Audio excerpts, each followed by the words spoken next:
Hello, friends, and welcome to your Daily Detroit on a sunny, beautiful Wednesday, May 10th, 2023.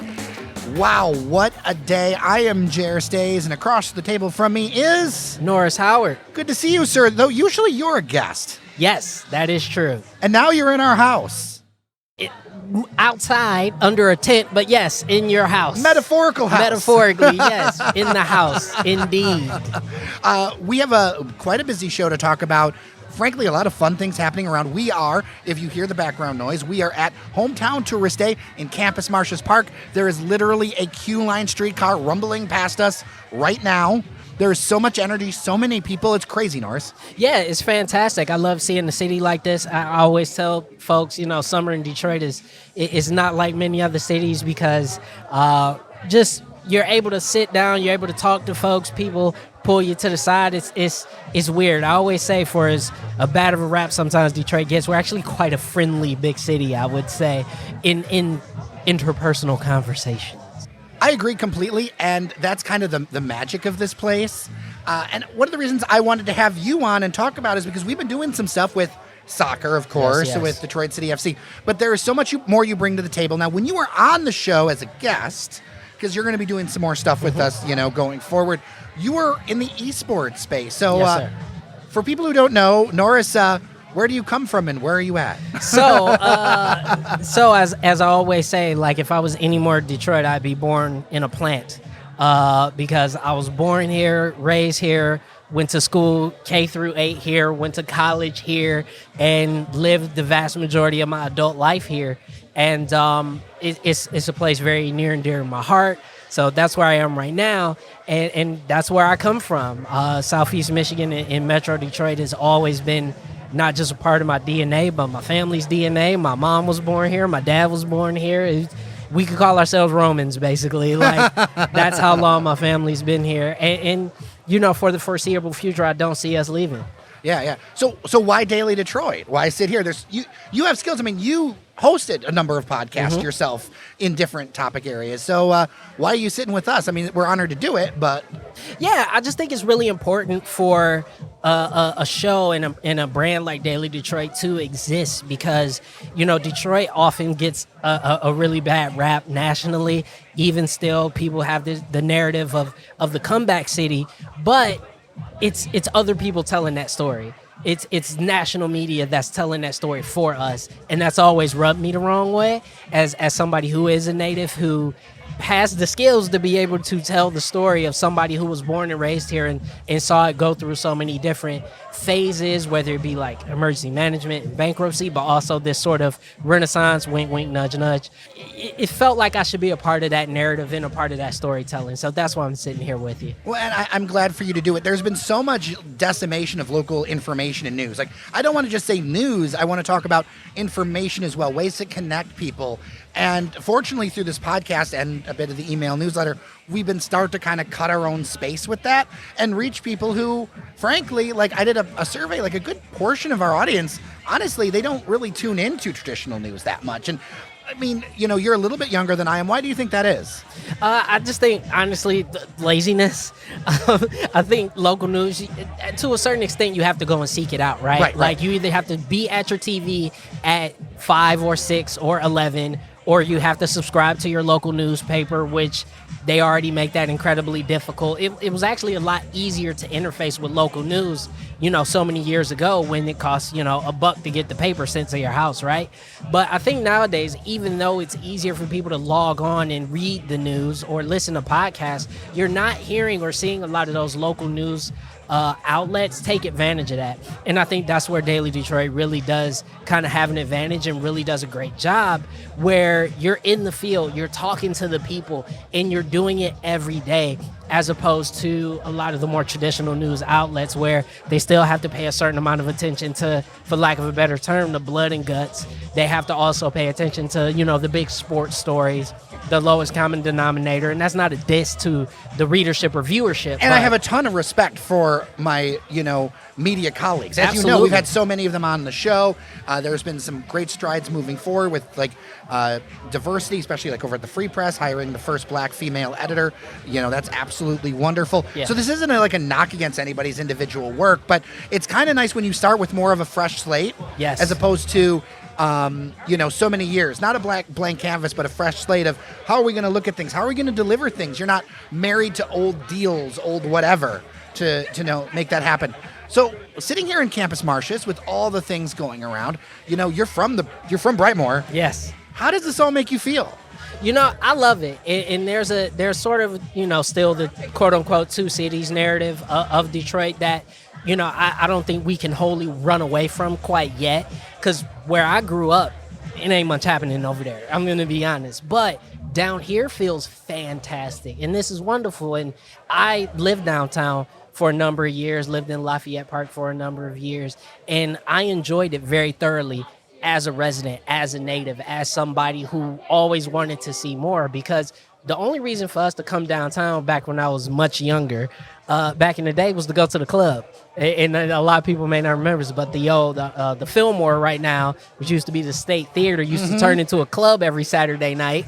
And that was one of the biggest spots. I remember the State Bar. Yes. So I wasn't as much of a club guy, but the State Bar, especially after like rock shows and Yes. stuff, Yes. that was the place. It's so funny. I feel like that's always an underutilized space, both the venue and then also that bar next door, because it was very cool. Oh, yeah. And so that was really the only reason to come down here. But even then, after you left the club or after you left the bar, there wasn't much else going on downtown. It was very much so a 9-to-5ers kind of area. But now you're seeing people who live down here. You're seeing the foot traffic. You're seeing so many new activities and things for people to do. And, you got, the alley over there by the Z lot and all that wonderful stuff. It's so much new energy down here, and it's fantastic. And what I've been noticing is I'm interacting with more people who were not born here. There were a lot of them have come by this booth. So if people know, we're literally next to the fountain at Campus Martius Park. So if you hear a little bit of the water or whatever, it has been a madhouse. And I actually think that's fantastic, because one of the markers, I think, of a successful big city is you have people who have consciously moved to it and not people who have just chosen not to leave. And I think we're starting to see a little bit more of that, especially with some of the new businesses that are coming down here. There's still a lot of work to do, and especially in the neighborhoods. But I think you got to have a strong downtown core. We're seeing that across the nation. If you have a strong downtown core, people tend to want to come to your city. Well, and it's a downtown core for the entire region in a lot of ways, because in order for a city to truly have, to function as a city, it really needs to be a hub. That's the point of cities. And that's why I think it's so important, urban areas and areas that connect people, because you can't just have a situation where, there's nothing, it just blends in with everything else. Because a lot of Metro Detroit is, you've got some center points of interesting stuff, and then you've got lots of single family houses. Yep. Lots and lots, where a lot of suburbs are very similar in their construction, only because they were built at the same time. They were planned at the same time. All that other stuff. I also think you're mentioning about people coming out. I think back to a number of interviews I've done recently about that thing, and that traffic down here has flipped, where it's not as much about office traffic, but about that weekend traffic, that after work traffic, that entertainment traffic. That's something that I don't think I expected.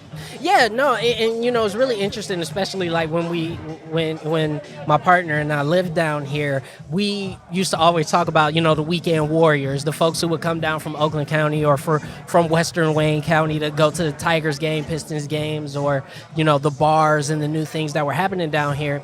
And at first it kind of started as tongue-in-cheek, but now it's something that I've grown to really appreciate, because I think you still need to have that as well. Obviously, we see more residential is being built, more sort of with the retail on the bottom and 4 floors high. You're the 5 over 1s. The 5 over 1s, yeah. You're starting to see a lot of those.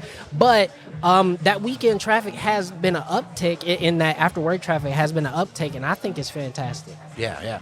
I look around here and I see all the opportunities for residential. On the newsletter, the other day, I sent something about talking about Columbus. And one of the big differences that I saw was one of their center squares really had a ton of residential sitting around it. And I can only imagine, we're sitting here and I see office building, water board building, office building, office building, office building, office building, office building, office building.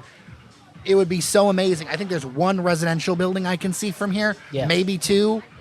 Wouldn't it be amazing if there was just so much more residential here and we really changed that focus and made sure with, say, the Monroe Street blocks that are sitting there, they're about to become a Midway, or some of the other things that have been talked about that to have that 24/7 thing. If anything, that's my biggest criticism of things like District Detroit, making sure that there are people, because I think at the end of the day, the businesses are going to come and go, but the people who live here, that's going to keep the businesses moving. Yeah, 1,000%. And unfortunately, I think over the course of the pandemic, that was what you saw with a lot of the businesses down here that, didn't make it, was that there just wasn't enough people living down here, and there was plenty of unused office space. And so I think the opportunity for residential in downtown Detroit specifically is immense. But I also think, as we're starting to see a lot of the other neighborhoods get a lot more residential, the easier the flow of traffic of people into downtown and out, I think that's going to help the businesses as well. But I completely agree with you. I mean, there are a ton of offices. I mean, I'm looking at the Penobscot right now, which...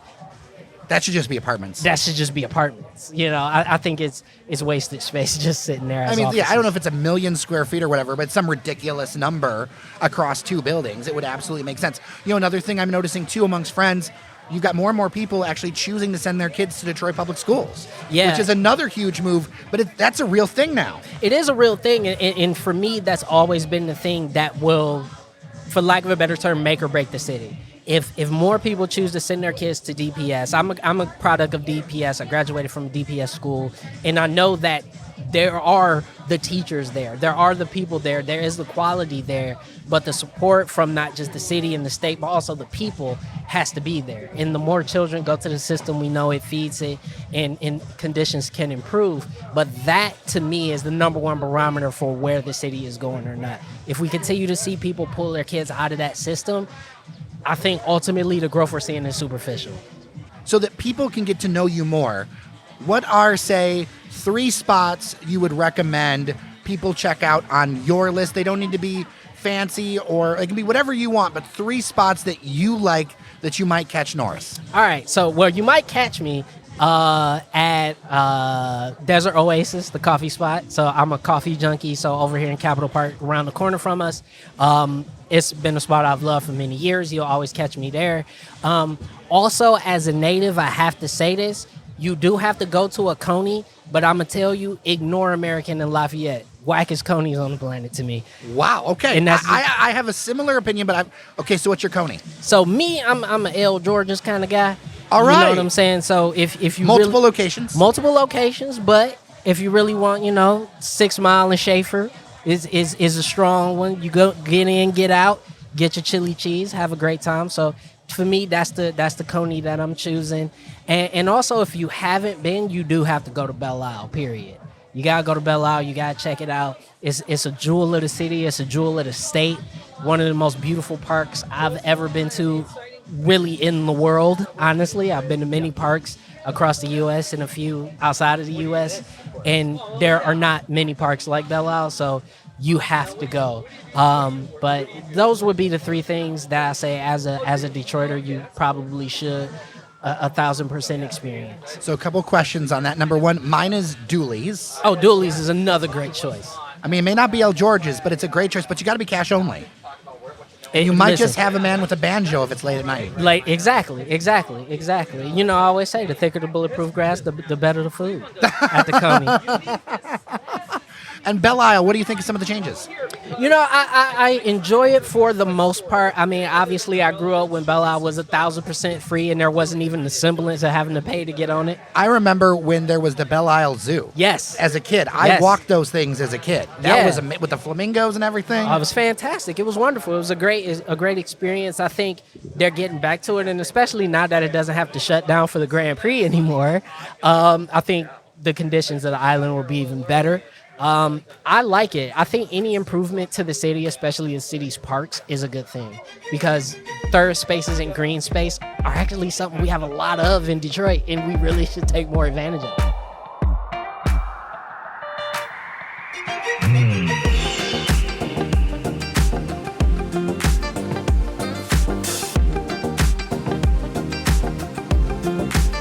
Well, Norris Howard, I'm definitely looking forward to more conversations. I want to do more of an introduction with folks. Always dailydetroit@gmail.com. If you've got feedback, and on Twitter you are At Great Laker Nori, so Great Laker Nori. You can find me there on Instagram, Twitter, pretty much all my social media is the same username. excellent. All right. Well, with that, thank you for this very fun edition of your Daily Detroit. Something a little behind the scenes, and well, what is this? Mark Rebele says we're outside. We outside. With that, I'm Jairus Days. I'm Norris Howard. Remember that you are somebody, and we'll see you around Detroit.